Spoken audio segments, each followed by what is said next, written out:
بسم الله الرحمن الرحيم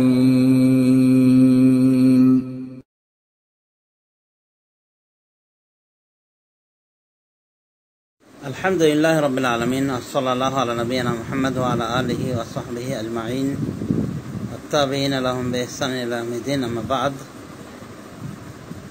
সকলকে সালাম রইল। আসসালামু আলাইকুম রহমতুল্লাহ। এক বোন সালাম দিয়ে প্রশ্ন রেখেছেন, ওয়ালাইকুম আসসালাম রহমতুল্লাহ, বাবার বাড়ির সম্পত্তি কেউ যদি না নেয়, বাবার কাছে যে মেয়ে অধিকার কেউ না নিলে গুনাহগার হবে কি? বোনের উদ্দেশ্য বুঝতে পেরেছি, যদিও ভাষাগতভাবে একটু বুঝতে জটিলতা হচ্ছিল। তো তার কথার ভাবসাবে বোঝা গেল যে যদি মেয়েরা বা কোনো মেয়ে বাপের সম্পত্তিতে ভাগ না বসায়, মিরাস না নেয়, তাতে কি কোনো সমস্যা আছে মেয়ের বা বাবার? দেখেন, মিরাস নেওয়া এটা মেয়েদের ন্যায্য অধিকার, যা আল্লাহ রাব্বুল আমিন সূরা নিসার আয়াতের মাধ্যমে ধার্য করেছেন এবং রাসূলুল্লাহ সাল্লাল্লাহু আলাইহি ওয়াসাল্লাম তার সহিহ হাদিসের ভিতরে নির্ঘণ্ট করেছেন। সুতরাং মেয়েদের হক প্রাপ্য, এটা তাদের একান্ত ব্যক্তিগত বিষয়। যদি তারা তাদের এই হক না নেয় বা দেখে যে তাদের ভাই একেবারে গরিব এবং তারা ভালো বাড়িতে বিয়ে হয়েছে, সচ্ছল অবস্থা রয়েছে, তো এগুলো বিবেচনা করে তারা যদি না নেয় সেটা তাদের ব্যাপার, কিন্তু তারা নিলে সেটা তাদের নিছক হক, এটা তাদের পূর্ণ অধিকার রয়েছে। তো যদি কেউ নিজের অধিকার থেকে নিজে নেমে আসে, যেটাকে আরবিতে তানাজুল বলা হয়, তো এতে কোনো যায় আসে না, অসুবিধা হবে না ইনশাআল্লাহ, কারণ নিজের অধিকার সে নিজে নিল না।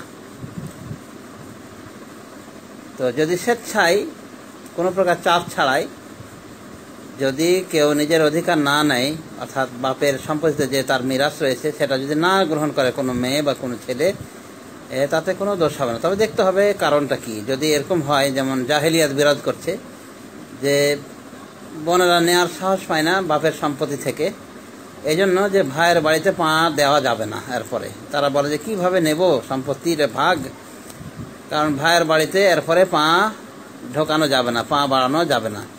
তো এই যদি হয়, এই কারণে যদি সম্পত্তি থেকে বিরত থাকে, সম্পত্তি নেওয়া থেকে কোনো বোন, তাহলে এটা আপত্তিকর এবং এটা গর্হিত কাজ বলা যেতে পারে, এবং এ কারণে দায়ী হবে হয়তোবা ওই ভাইয়েরা, যে ভাইদের কারণে মানে বোন মানে এভাবে সম্পত্তি নেওয়া থেকে বিরত থাকছে।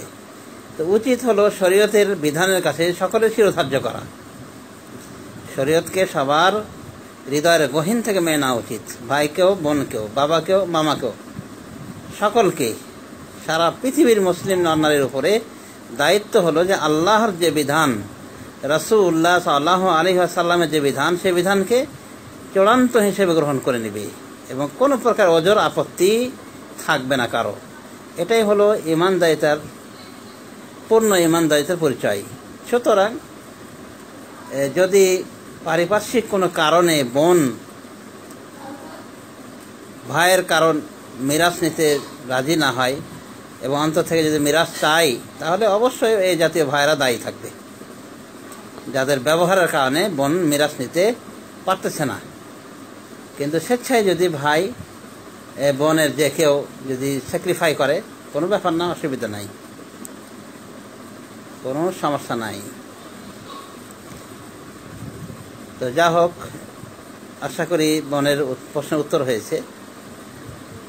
এবং যদি স্বেচ্ছায় কেউ মিরাস না নেয়, মিরাস কাউকে দিয়ে দেয় বা নিজের ভাগ কাউকে দিয়ে দিল, কোনো গরিব ভাইকে ইত্যাদি, সেটা তাদের একান্ত ব্যাপার, সেটা তার বা তাদের একান্ত ব্যাপার। কিন্তু কোনো প্রকার চাপের ওপরে যেন এরকম না হয়, বা কোনো প্রকার ওই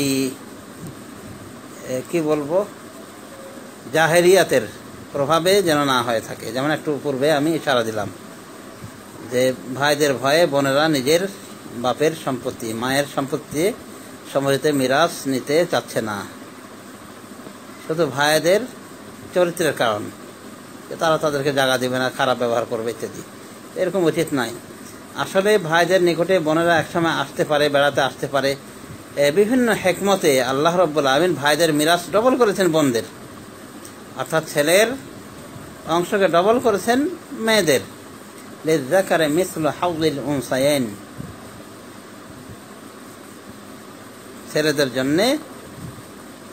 ছেলেদের জন্য রয়েছে মহিলার মেয়েদের ডবল অংশ।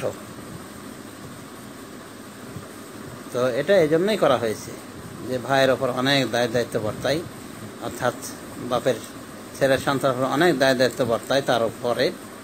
তো সে কারণে আল্লাহ রাব্বুল আলামিন ভাগ করে দিয়েছেন ডবল করে। এরপরে যদি কোনো বোন মুখ দেখাতে সাহস না পায় বা বাড়িতে উঠতে সাহস না পায় শুধু মিরাস নেওয়ার কারণে, তো এটা আসলে বড় ধরনের অন্যায়, জাহালাত, বর্বরতা, অজ্ঞতা। আল্লাহ রাব্বুল আলামিন হেদায়েত দান করুন। ধন্যবাদ।